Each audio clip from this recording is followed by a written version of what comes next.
guys, once again Robert Murphy from Holistic Healing Choices here, and in this video we're going to explore the water constitutional element.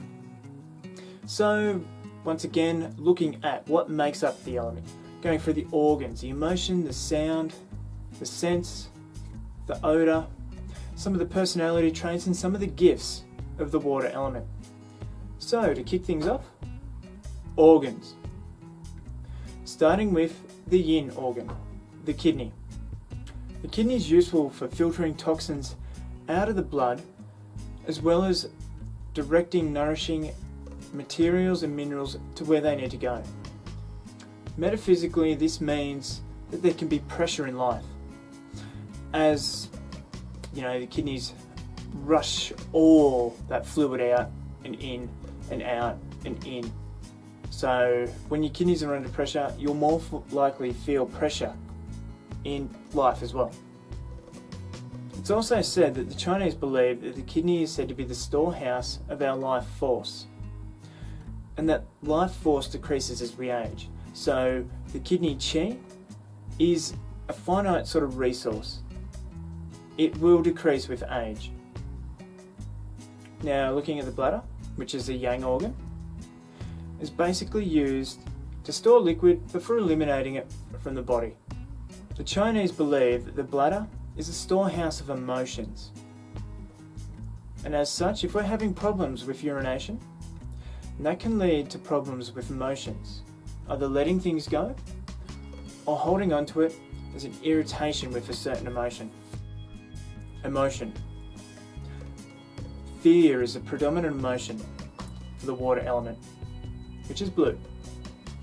Now to get a little bit more metaphysical, just like water, fear is experienced deep down as water trickles down to the deepest spot to rest. And we see it linked to the bladder and kidney in this way. When we experience that deep fear, it can make us feel like we want to, let go of our bladder. That water works. And much with the kidney, or more so the adrenals attached to it. We're stuck in that fight, flight or frozen response when we experience that fear. And going on with that water, we have many expressions that come up with this too, like frozen with fear, or blood turning cold, or breaking out into a cold sweat, just to name a few. Now, fear is a natural response to danger, and it's helped us survive so many centuries.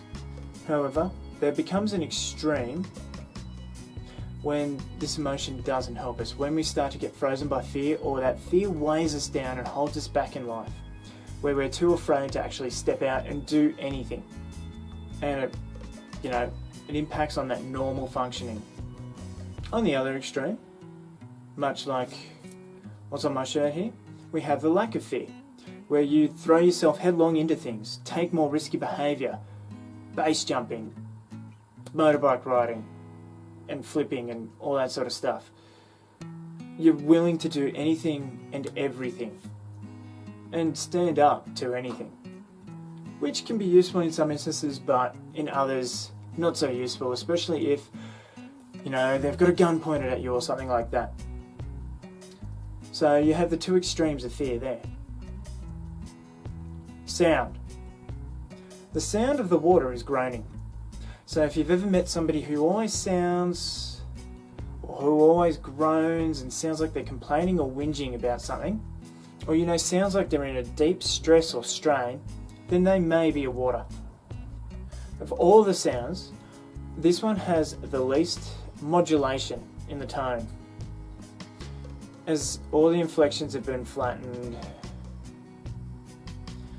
and the voice has been stretched out longer than it needs to be, even though it's sinking and falling in tone.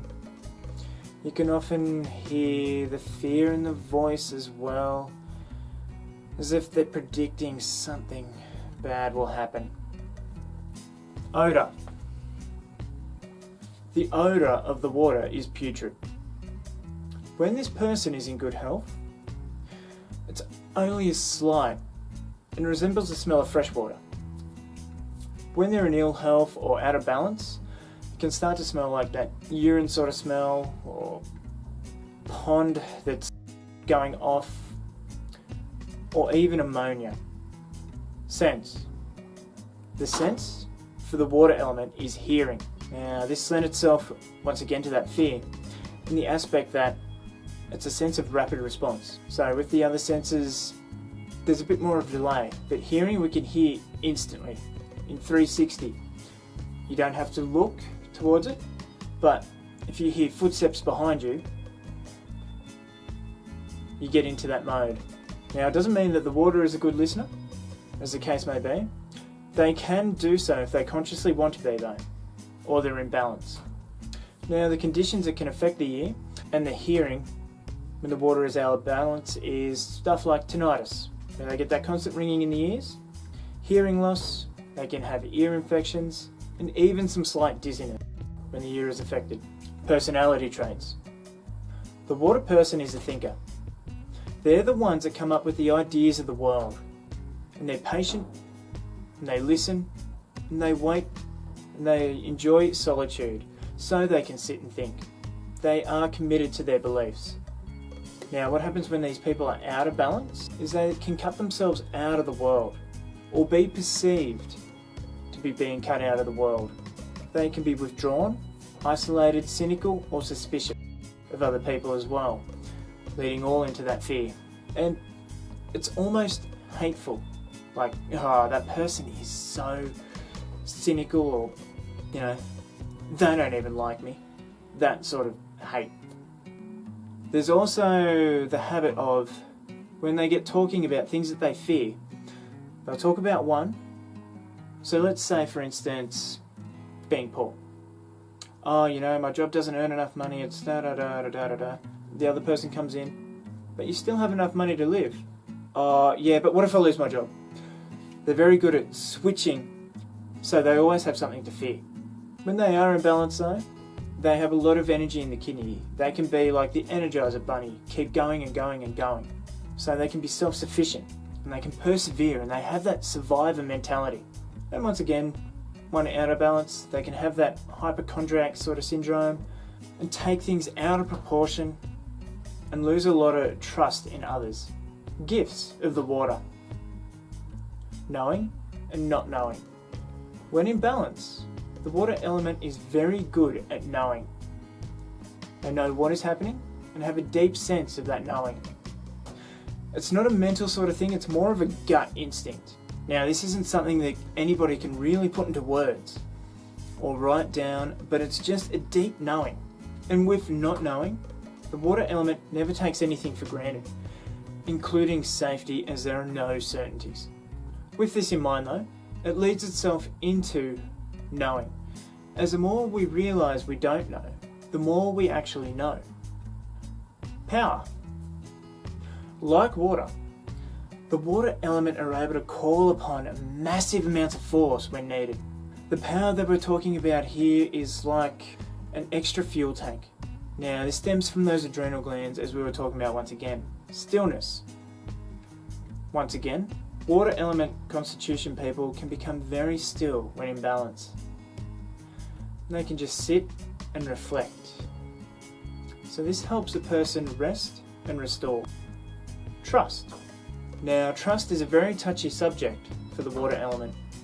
They need to be 100% sure that they can trust someone before they let them in.